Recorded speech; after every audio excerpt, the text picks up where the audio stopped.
এই ওঠো না, ওঠো। হ্যাঁ, কে কে কে কে? কে আবার? ইন্দ্র দেবতা। আকাশে মেঘ ডাকছে, সকাল থেকে তুমুল বৃষ্টি হচ্ছে গো। হ্যাঁ, সে কি? এর মধ্যে সকাল হয়ে গেল? শুধু সকাল নয়, বেলা গড়িয়ে দুপুর হতে চললো। তোমার ঘুম ভাঙলো না? যাও যাও, চট করে ইলিশ মাছ নিয়ে এসো, আমি খিচুড়ি বসিয়েছি। ইলিশ মাছ? ও বাবা, সে তো অনেক দাম। আমি বরং ডিম নিয়ে আসছি, বুঝলে? খিচুড়ি আর ডিম। এই শোনো, সারা জীবন এত কিপটেমি করো না তো। শুধু অভাব আর অভাব। কিপটেমিটা তোমার স্বভাব হয়ে দাঁড়িয়েছে।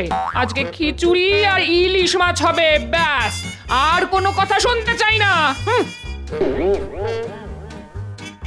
দূর দূর, ঘুম থেকে উঠেই জ্বালাতন। হে ঈশ্বর, তুলে নাও, তুলে নাও। ভেবেছিলাম সারাদিন কোথায় পড়ে পড়ে ঘুমোবো, তা না, মৌকা পেয়ে ঠিক বাজারে পাঠিয়ে দিল। এখন গ্যাঁটের কড়ি খরচা করে ভালো দেখে ইলিশ মাছ কেন? দূর দূর দূর, ভাল লাগে না।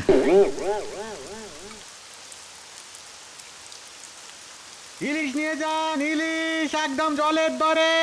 ইলিশ নিয়ে যান একদম জলের দরে, পদ্মার ইলিশ মাছ।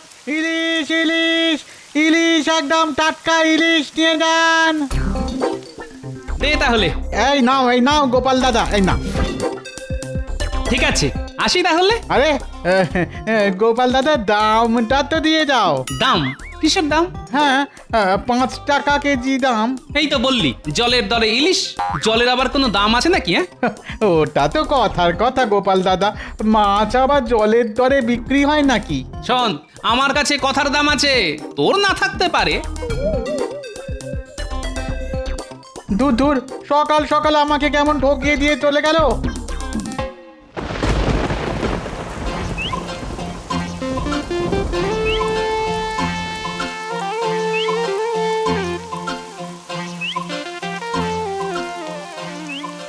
কি, ধান ক্ষেত তো জলে ভেসে গেছে।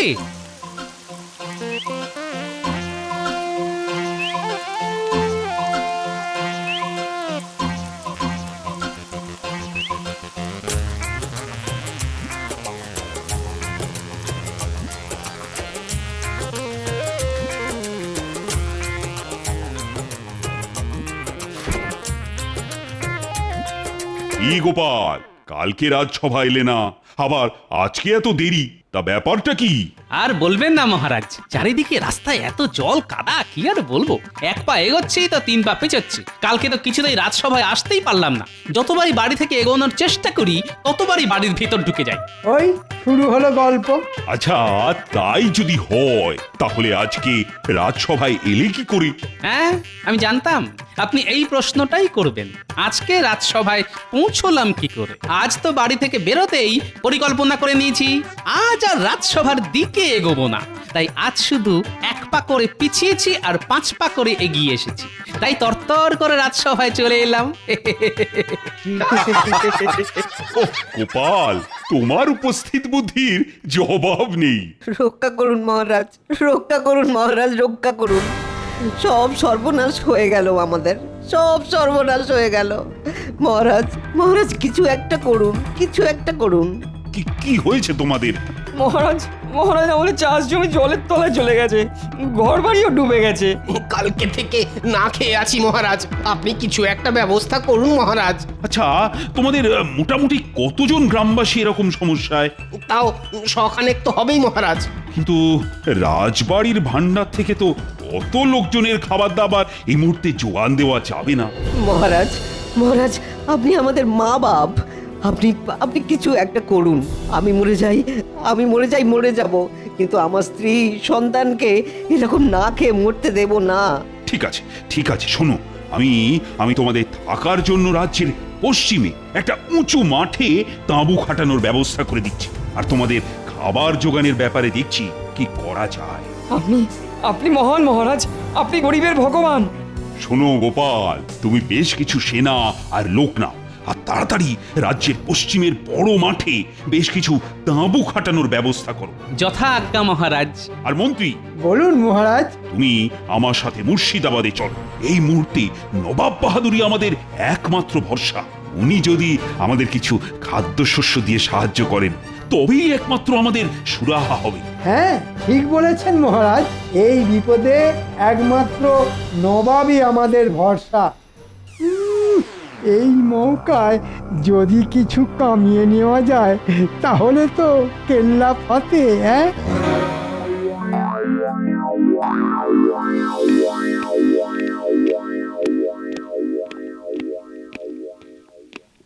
কি কৃষ্ণচন্দ্র, এত ঝড় জলের মধ্যে তুমি হঠাৎ আমার মহলে?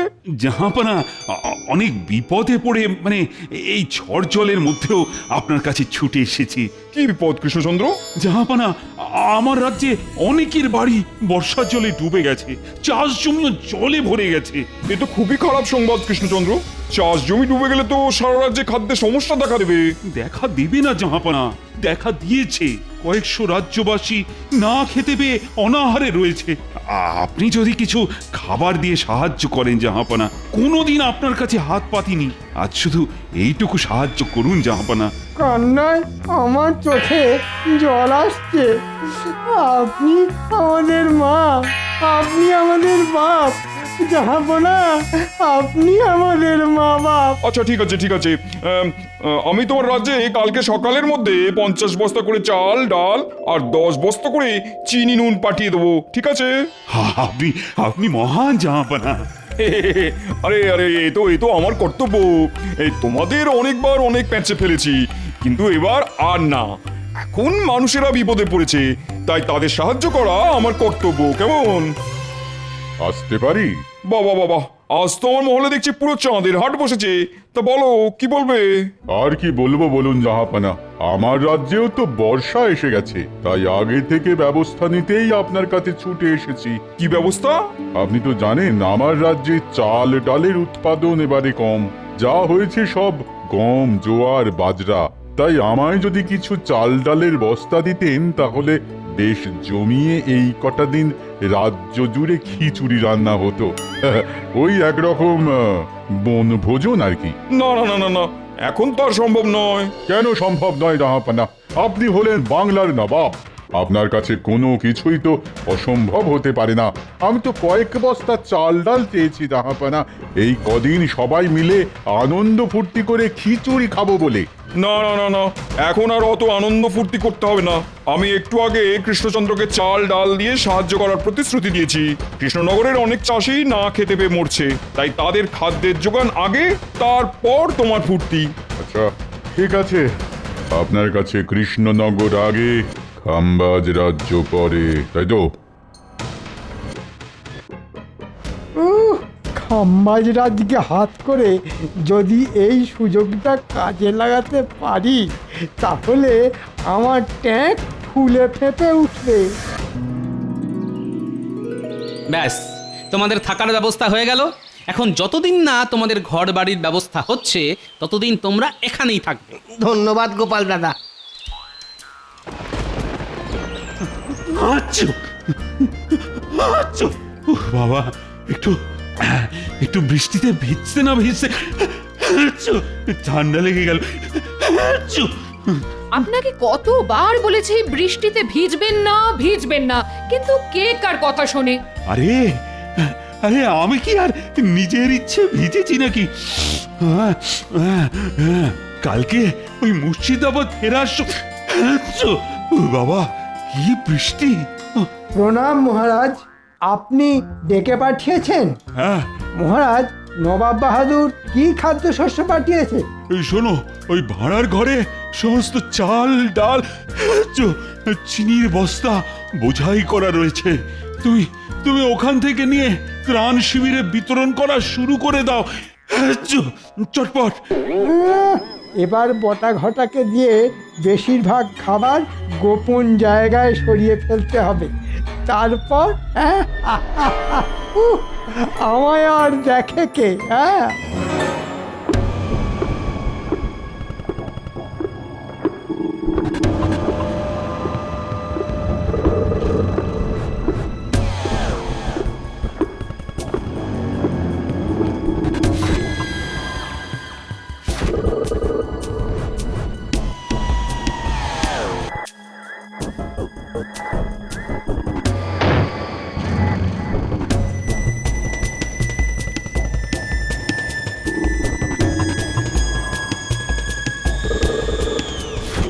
তাড়াতাড়ি হাত চালা, তাড়াতাড়ি তাড়াতাড়ি হাত চালা।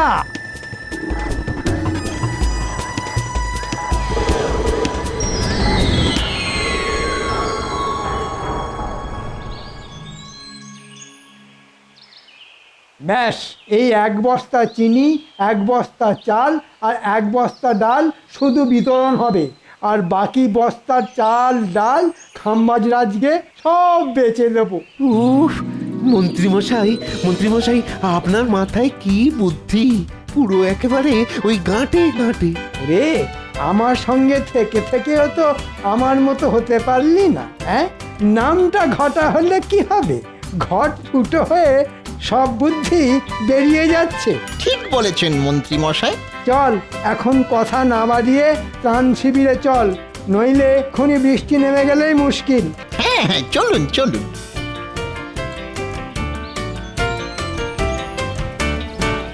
এই, তোমরা সবাই সারিবদ্ধ হয়ে বাটি নিয়ে দাঁড়িয়ে পড়ো, চাল ডাল চিনি দেওয়া হবে।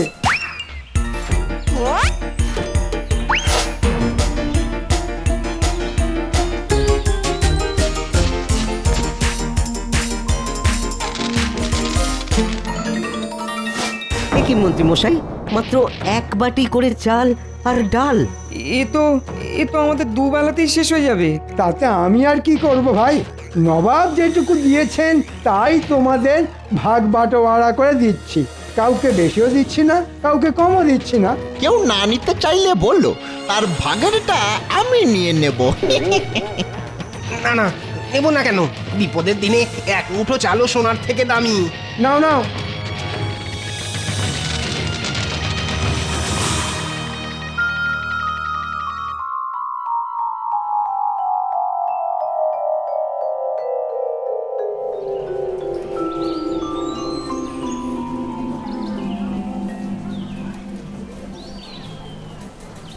কি বলো, ত্রাণ সামগ্রী কিছু কি এসেছে, না এখনো মন্ত্রীমশাই এসেই পৌঁছয়নি? আর কি বলবো গোপাল দাদা, যা এসেছে তা না আসারই সমান। সবাইকে ছোট ছোট 1 বাটি করে চাল ডাল আর চিনি দিয়েছে। মাত্র 1 বস্তা করে চাল ডাল চিনি নিয়ে এসেছিল মন্ত্রীমশাই আর বটা ঘটা। এ কি, কয়েকশো লোকের জন্য নবাব বাহাদুর মাত্র 3 বস্তা খাবার পাঠিয়েছে? ঠিক আছে, তোমরা রান্না করো, আমি মহারাজের সাথে কথা বলে দেখছি কি করা যায়।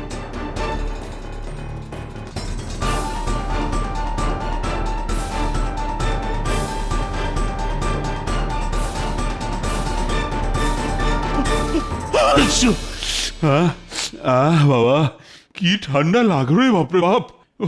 এ কি মহারাজ, বাইরেও ঝড় জল, ঘরের ভিতরেও ঝড় জল। বাবা, ভালো বলেছো গোপাল। বলো বলো, কি বলতে এসেছো বলো। বলছিলাম কি মহারাজ, আপনি আর মন্ত্রীমশাই তো নবাব বাহাদুরের কাছে ত্রাণ সাহায্য চাইতে গিয়েছিলেন, তা তিনি মাত্র 1 বস্তা করে চাল ডাল চিনি পাঠিয়েছেন। না না, তিনি তো 50 বস্তা করে চাল ডাল আর 10 বস্তা করে চিনি আর নুন পাঠিয়েছেন। কিন্তু মন্ত্রীমশাই তো ত্রাণ শিবিরে শুধু 1 বস্তা করে চাল ডাল চিনি নিয়ে এসেছিলেন, আর তার থেকে সবাইকে 1 বাটি করে দিয়েছে। কি যা তা কথা বলছো বলো তো? সত্যি বলছি মহারাজ, আপনার বিশ্বাস না হলে আমার সাথে ত্রাণ শিবিরে চলুন। না না গোপাল, আমার তোমার উপর ভরসা আছে। বাবা, আমি এই বর্ষা বাদলার মধ্যে আর বাইরে বেরোবো না। আমি মন্ত্রীকে এখানেই ডেকে নিয়েছি। বাবা, প্রহরী, ও প্রহরী। বলুন মহারাজ। শোনো, মন্ত্রীকে এক্ষুনি ডেকে নিয়ে এসো তো।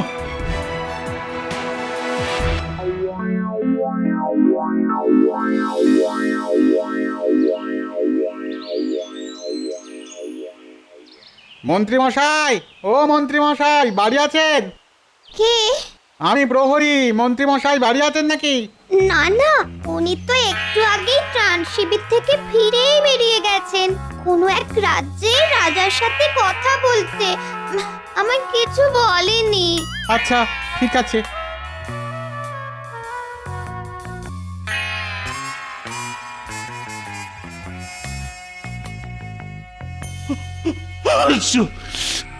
মহারাজ, মন্ত্রী মশাই তো বাড়িতেই নেই। হ্যাঁ, বাড়িতে নেই তো, কোথায় গেছে? মন্ত্রী মশাইয়ের স্ত্রী বললেন কোনো এক রাজ্যের রাজার সাথে দেখা করতে গেছেন, কিন্তু কোথায় গেছেন সেটা জানেন না।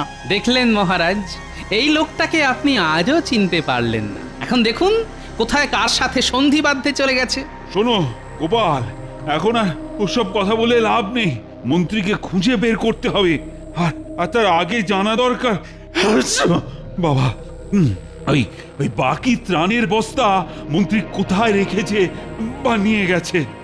ঠিক আছে মহারাজ, আপনি আমায় একটু ভাবার সময় দিন, আমি দেখছি কি করা যায়।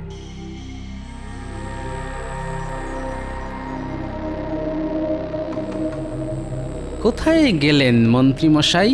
এই বর্ষার মধ্যে বাড়ি ছেড়ে এখন অন্য রাজ্যে কি করছেন? ত্রাণ সামগ্রীর বাকি বস্তা কোথায় গেল?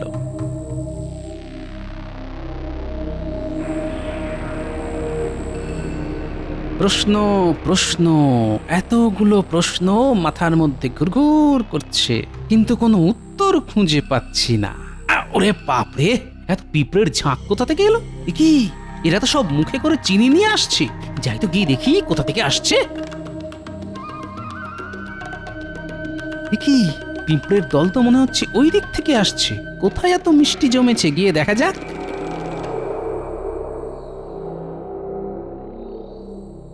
বুঝলি ঘটা, আমি একটু আগে খাম্বাজ রাজার সাথে কথা বলে এলাম। উনি আমাদের পাওয়া এই সব ত্রাণের খাদ্য কিনতে রাজি আছেন। আজকে রাতে ওনার দলবল আসবেন আর সব নিয়ে যাবে।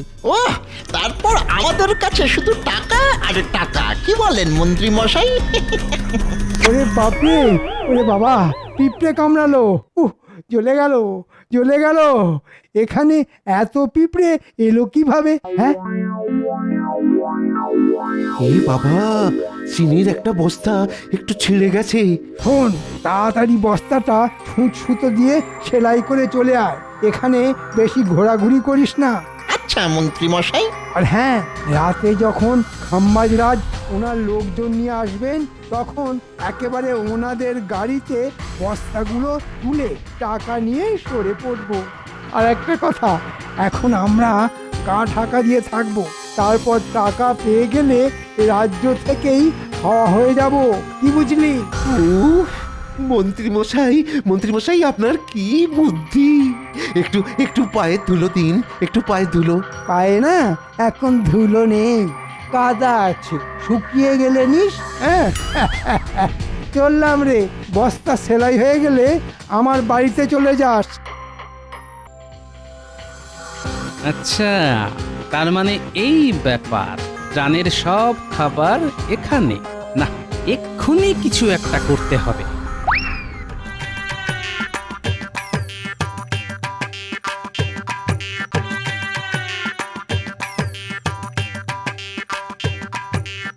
এই খাওয়া দাওয়া হয়েছে? হ্যাঁ গোপাল দাদা, এই তো আজকের মতো হলো, কিন্তু কাল থেকে কি খাবো নিজেরাও জানি না। শুধু কাল কেন, কাল থেকে আগামী যতদিন না অবধি জল বৃষ্টি কমছে, যতদিন না তোমাদের ঘর বাড়ি থেকে জল নামছে, ততদিনের খাবারের বন্দোবস্ত হয়ে গেছে। সত্যি গোপাল দাদা? হ্যাঁ সত্যি। তার জন্যে তোমাদেরকে আমার সাথে একটা জায়গায় যেতে হবে। চলো চলো, তাড়াতাড়ি চলো।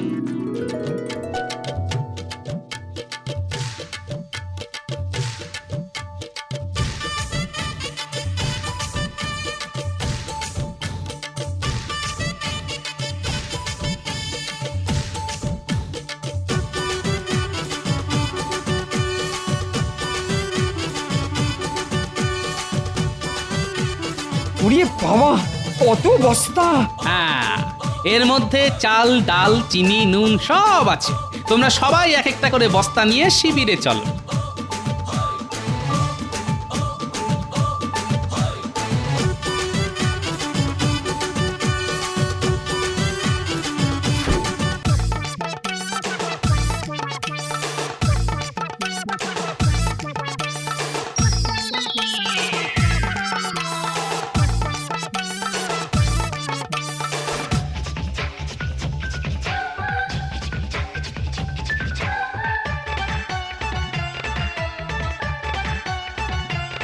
শোনো, খাবার ব্যবস্থা তো হলো, এবার দেওয়ার ব্যবস্থা করতে হবে। দেওয়ার ব্যবস্থা মানে? মন্ত্রীমশাইকে চমক দিতে হবে।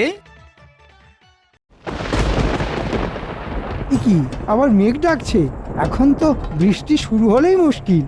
এই এই তোমরা সবাই একটা একটা করে বস্তা চটপট গাড়িতে তোলো।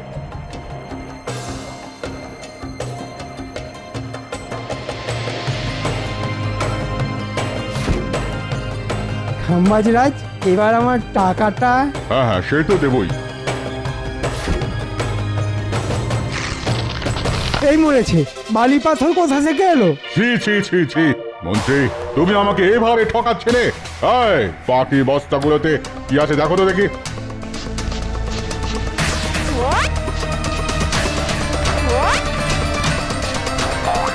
মহারাজ মহারাজ, এগুলোতেও সব মাটি পাথর বালি।